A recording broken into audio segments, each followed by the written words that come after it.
Сайн мэцгаанаа та бүхэнд энэ өдрийн мэндийг хүргэе. Цекрум эхлэхэд бэлэн боллоо. Өнөөдрийн хосыг нөхөр 28 настай И Хануул, эхнэр 20 настай Пам Тин Нок гэдэг.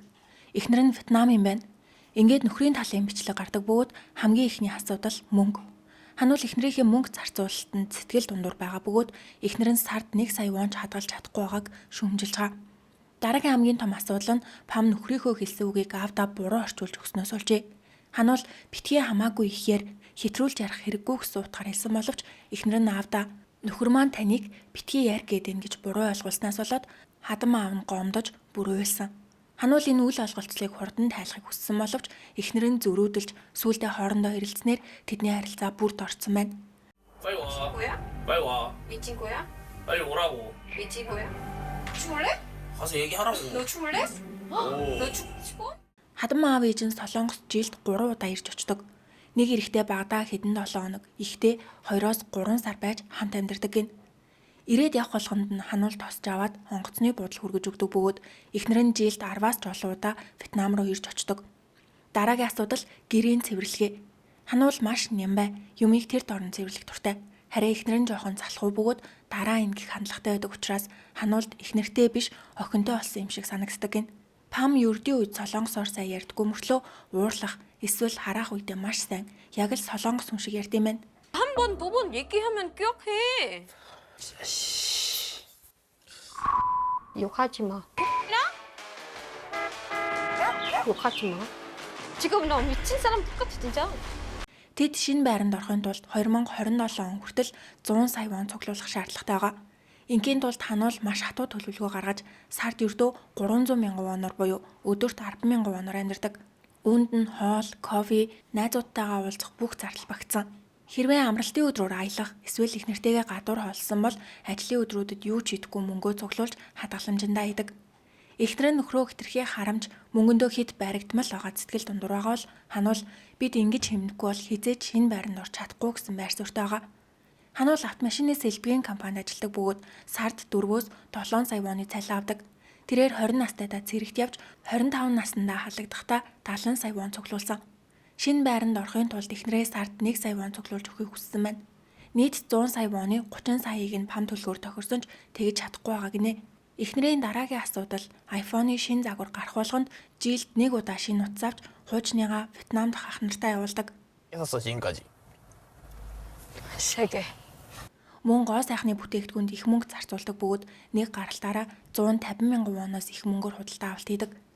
Энэ талаар Пам надад буруу исэн зүйл байхгүй. Бусад нөхрүүд их нэртэй хувцас гоо сайхны юмнууд авч өгдөг бол манай нөхөр тэгдэггүй. Зөвхөн хэмнжил мэддэг болохоор би өөртөө эрэхтэй байгаа юм а өөрөө худалдаж авдаг гэж ярьсан. Ингээд болоогүй өөрийнхөө цалингаас Вьетнам дахь эцэг их болон ахыхаа хүүхдүүдэд сар бүр 500 мянгаас сая вон илгээж мөнгөө тусгаар нөхрөөсөө байнга зээлдэг. Одоогоор нөхөртөө 6 сая гаруй вооны өртөө. Тэрээр интернетээс хараалын үг сурч нөхөртөөгөө хэрэлдэж шинэ байр хэрэггүй салээ. Чамайг юм тооцоодой гэж мэдсэн бол гэрэлгүй байсан гэх мэтээр ярих нь Хануул хүн дээр тусдаг бөгөөд хизээж хамаагүй хаяад явах юм шиг санагддаг. Шинэ байрандаа л нүгэд орчвол бусад хүмүүсээс сайхан амьдрах болохоор тэр хүртэл төвчээд хамт агаасаа гэж хүсэж гингээд нөхрийн талын бичлэг дууслаа. Эхнэрийн талын бичлэг гарахад Пам би нөхөртөөгөө хэрэлдэх болгондоо салах тухай ярьдаг. Тэр тоглоом гэж боддогч би үнэхээр салахыг хүсэж байгаа гэдэг. Хануул хадам аав ээжигээ онгоцны буудлын руу хөргөж өгөхдөө эхнэрээсээ бензиний мөнгө нэхэж тэдэнд нэг ч удаа хоол авч өгч байгаагүй бөгөөд чиний аав ээж учраас чи мөнгө гаргах ёстой гэсэн хандлага гаргадаг ба 1시간 40분을 운전해야 되네.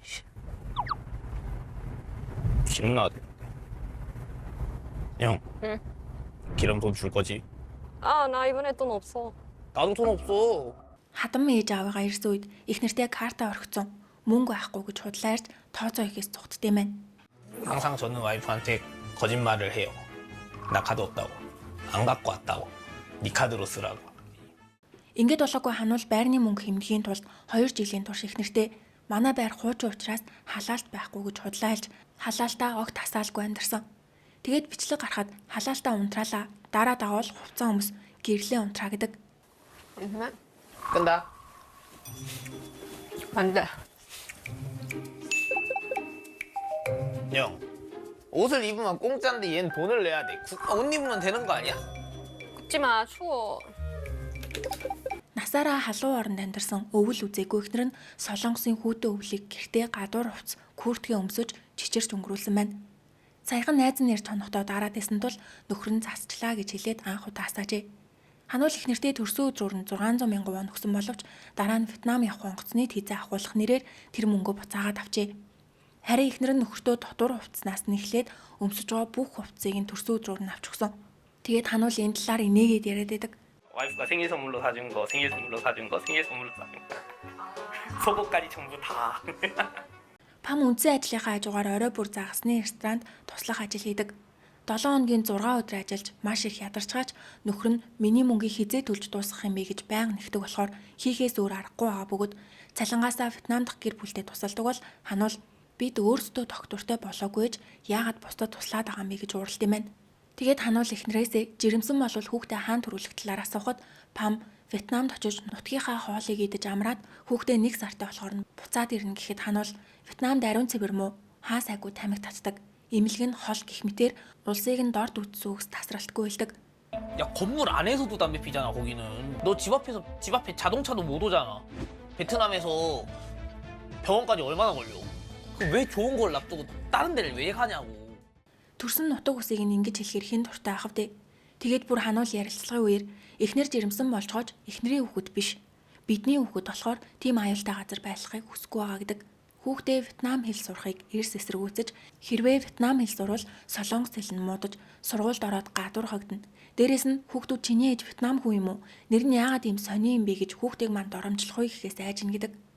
Ингэх байсан юм бол яах гэж гэрэлсэн юм бол нөхрийн дараагийн асуудал хадам аавыгаа тамхины үнэр гаргадаг гэж үзээ ядаж түүний гэрт нь ирэхэд илт дургуутлаа илэрхийлдэг.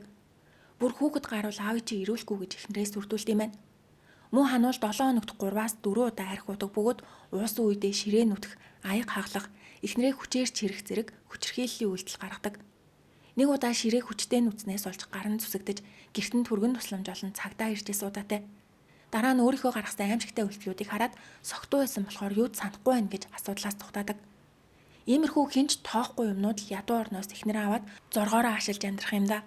Хануул эхнэрийнхээ Вьетнам дахь гэр бүлтэй туслах гэсэн сэтгэлийг сул тал болгон ашиглаж би чам туслахаа болчихгүй. Энэ амьдрал чи яаж үргэлжлэхийг хармаар байна уу гэж сүрдүүлж өөрийгөө тэднээс дээр байр суурьтай мэтэр ашигладаг. 너 나 없으면 여기서 돈 벌 수 있어? 못하는 거 방해하지 말라고. 내가 저것만 잘하면 우리 이사할 수 있다고. 그만 먹거라. 그러니까 너무 많이 먹어. 뭐 하는 거야? Энийг үзэн хөтлөгч нөхрийг энэ бол зүгээр нэг харамч зам биш. Хүний мөсгөө арчаагүй үйлдэл. Харийг зориод ирсэн 20 настай охиныг ингэж зовоож байгаа нь Солонгос улсын нэр үндийг гутаажгаа үндэсний шившиг гэж уурлаад Солонгос хүний нэрийн өмнөөс маш их хичж байгаагаа илэрхийлж уучлалт гуйгаад бичлэг дууслаа. 미안해요. 저도 미안해요. 네. 그냥 우리가 미안해요. Гэхдээ солонгосчууд угаасаа л юм дээрлэхүү штэ. Ингээд зөвлөгөөний цаг болдог. Хануулын аав архины амралттай хүн байсан бөгөөд хүүхэд тахт нь маш их зодож ээжийг нь хараадаг байсан. Хануулыг 20 настай байхад архинаас олж ганцаараа амьдарчгаад нас барсан юм байна. Тэр одоо ч аавыгаа санахаараа их нэртэй мэдгэдэггүйгээр нууцаар уйлдаг гинэ. Сэтгэл зүйч хануулд чи аавыгаа үзээ ядаж өссөн мөртлөө согтуугийн зан ааш чинь яг аавтайгаа адилхан болж байна.